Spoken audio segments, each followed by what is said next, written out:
السلام علیکم ورحمۃ اللہ وبرکاتہ۔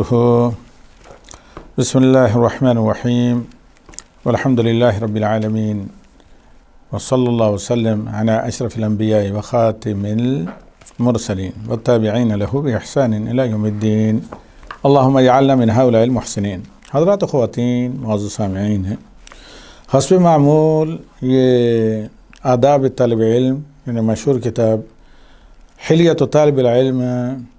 بکر عبداللہ ابو زید رحمہ اللہ کی کتاب ہے، تو اس کا یہ آج پہلا فصل ہے۔ سعد ناصر شصری حفظہ اللہ یا فضیلۃ الشیخ سعد ناصر شصری حفظہ اللہ کی شرحی سے ہم مقتطفات یا کچھ تلخیص لے کر آپ کے سامنے آتے ہیں۔ تو پہلی فصل میں علامہ صاحب کتاب فرماتے ہیں کہ آداب الطالب فی نفسہ۔ تو یہاں اگر ہم غور کریں تو مؤلف رحمہ اللہ نے، علامہ بکر ابو زید رحمہ اللہ نے کتاب کو تقریباً 7 فصلوں میں تقسیم کیا ہے، جن میں سے سب سے پہلا ادب جو ہے اس کا تعلق طالب علم کی ذاتی شخصیت یعنی طالب علم کی اپنی شخصیت سے ہے اور طالب علم کی ذات سے ہے۔ وہ آداب جو طالب علم کی شخصیت کے اندر عملاً پایا جانا چاہیے اور طالب علم کی ذات و شخصیت سے نمایاں اجاگر ہونا چاہیے، جس سے خود بھی وہ مستفید ہو اور دوسرے لوگ بھی طالب علم سے انہیں حاصل کریں یا طالب علم کو دیکھ کر انہیں سیکھیں۔ تو لہذا پہلا جو ادب ہے آداب طلاب علم میں سے، یا اس طالب علم کے ہار و زیور کا پہلا جو ہیرا ہے وہ ہے آداب الطالب فی نفسہ، طالب علم کا طالب علمانہ شخصیت سے ریلیٹڈ آداب اور ایٹیکیٹ وغیرہ۔ اور پھر نمبر 2 پر آتے ہیں وہ آداب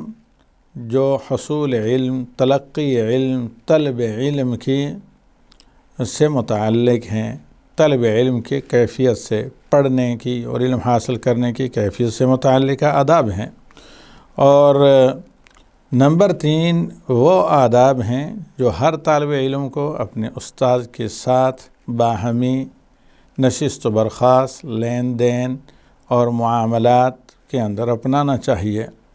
اور پھر چوتھے نمبر پر ان آداب کا رحمہ اللہ نے ذکر کیا ہے جو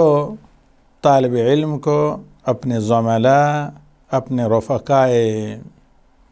ہم یہ کہہ سکتے ہیں فصل یا کلاس فیلو، کلاس میٹ، اپنے ہمجولیوں اور اپنے ملنے جلنے والوں اور میدان طلب علم میں اپنے ساتھ علم حاصل کرنے والوں کے ساتھ اپنانے چاہیے۔ پھر 5ویں نمبر پر ان آداب کا ذکر کیا گیا ہے جن آداب کا تعلق ایک طالب علم کی علمی زندگی کے ساتھ ہے، کیونکہ تعلم اور تعلیم اور علمی زندگی کے بھی کچھ آداب ہوتے ہیں،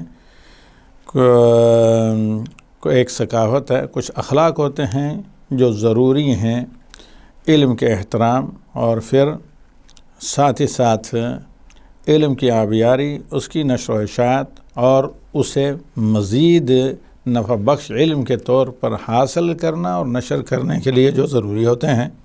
یعنی وہ آداب جو طالب علم کی علمی شخصیت سے ظاہر ہونے چاہیے اور علمی زندگی کے اندر نمایاں نظر آنے چاہیے۔ پھر نمبر 6 وہ آداب ہیں جو علم کے مطابق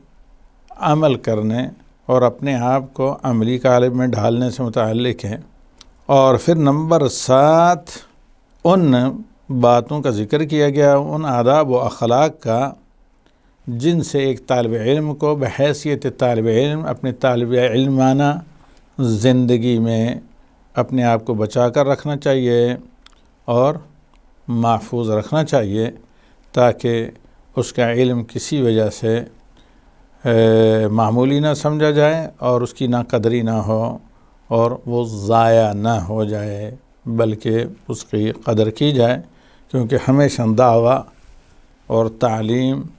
پہلے حال سے پھر مقال سے پہلے حال کے ذریعے دی جائے یا نہ دی جائے، لیکن لوگ حال سے زیادہ سیکھتے ہیں اور مقال سے بعد میں سیکھتے ہیں۔ ھذا صلی اللہ علیہ النبی۔